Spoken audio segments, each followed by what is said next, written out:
About 11% of men over the age of 20 have diabetes, so 1 out of 10. And Dr. Stewart mentioned in the introduction that there are many people with pre-diabetes. Now, I'll kind of go through a quick slide about how people progress from normal to pre-diabetes to diabetes. We don't use the terms borderline diabetes anymore. We use the term pre-diabetes because many people with pre-diabetes do progress onto developing diabetes. Men with diabetes are at high risk of heart disease, stroke, peripheral artery disease, and another one called impotence. Impotence is a form of peripheral artery disease. Okay? And that's one of the things I'm going to talk about a little later.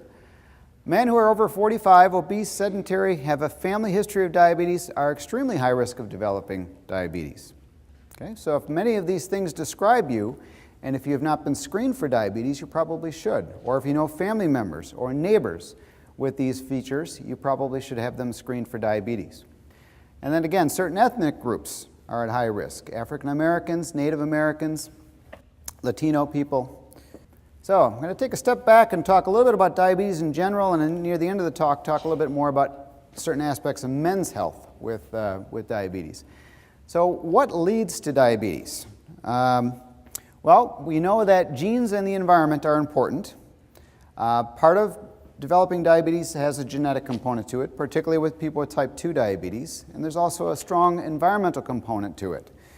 The genes in the environment lead to two major problems with diabetes. One is insulin resistance.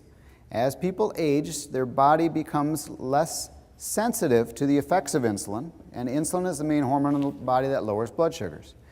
So as you age, you get impaired insulin secretion, and that leads to you get insulin resistance, and on top of that, the pancreas eventually reaches a point where it just can't keep up and make enough insulin.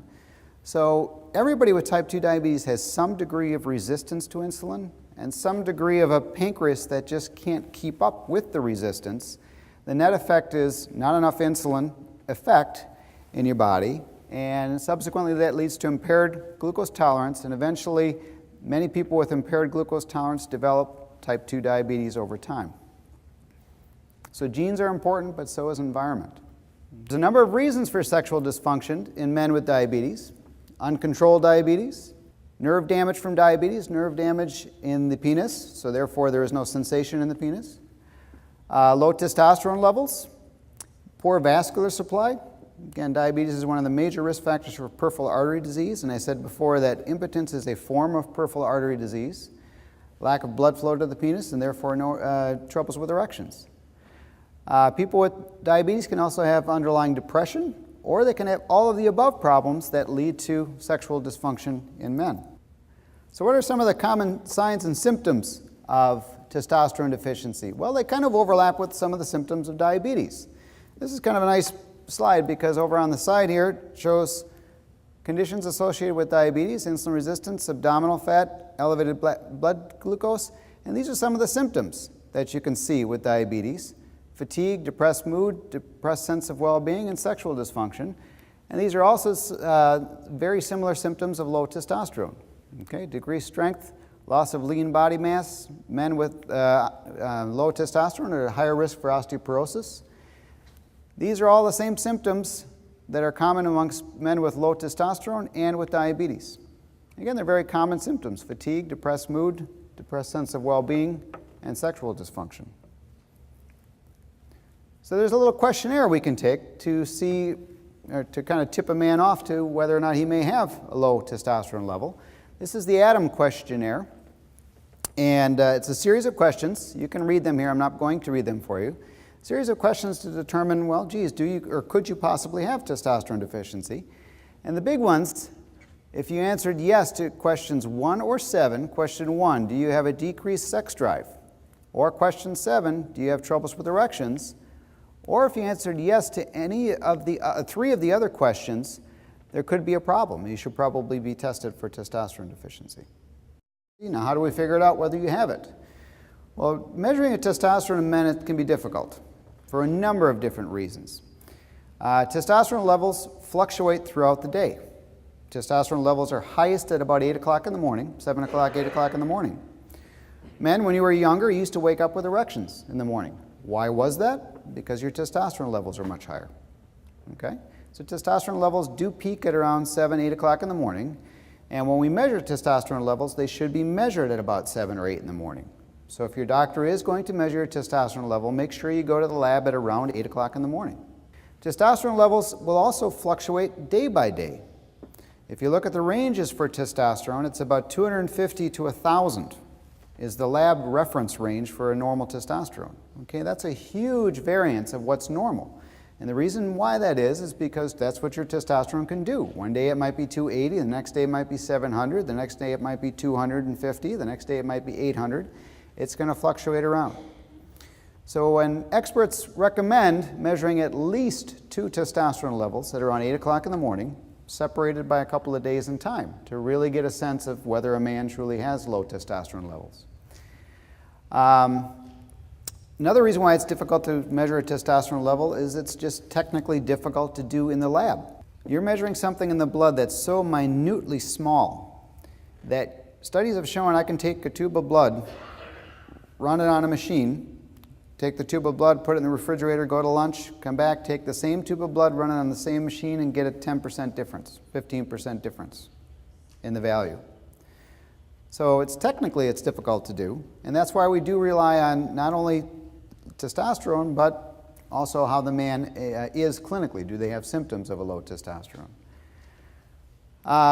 If you are found to have a low testosterone, a lot of times we'll do other labs to figure out, is it a testicular problem, is it a pituitary problem, or is it both, or are there other hormonal aspects that are going on leading to the low testosterone? I want to stress this, and that's kind of why I bolded this, is the diagnosis of hypogonadism. Okay, big word. What does hypogonadism mean? It basically means sexual dysfunction due to a low testosterone. This is not simply a lab test. Again, you have to put the whole clinical context into being, because if a man has absolutely no symptoms of testosterone deficiency, but his testosterone level is a little bit low, he probably truly doesn't have clinical testosterone deficiency. You're just treating a number. Vice versa, if you have a man with every symptom and their testosterone is low normal, okay, that might not be normal for him. So you have to put both the lab test and the clinical context together to determine whether somebody truly has testosterone deficiency. So you need both a low testosterone and clinical symptoms. What are some of the benefits and risks of treatment? Okay, so you have diabetes, you have symptoms, we've now tested you, we've confirmed that you have testosterone deficiency. Now, do you need treatment? Well, you're not going to die without it, but it does have some benefits to it and also has some risks to it, if you will. Some of the benefits, you're going to have increased strength, increased stamina, increased endurance. There's studies showing you can improve your lean muscle mass and decrease your fat mass, so you are more metabolically active. Many men with testosterone deficiency have depression and mood instability, and this may improve your mood. More likely than not, you'll have improved libido and possibly improved erectile dysfunction. Okay, having an erection is not as simple as having a normal testosterone. Like I said, much of impotence is due to vascular insufficiency and neurologic damage, particularly in people with diabetes. Having a low testosterone will make that worse, but correcting the testosterone does not necessarily mean your erections are going to improve 100%. They're going to improve some, but having a low testosterone doesn't always, or improving your testosterone does not always improve the erections 100%. You can also have an improved bone density. Remember I told you one of the symptoms or one of the signs of testosterone deficiency is osteoporosis in men. 20 years ago we used to think osteoporosis was simply a diagnosis of women. Now, no doubt women get osteoporosis much more commonly than men do, but men still can get osteoporosis from testosterone deficiency. Okay? And that's one of the things we often look for. If a man has significant osteoporosis, we often will get a testosterone level to see if they do have low testosterone, because correcting that can improve their bone density pretty significantly.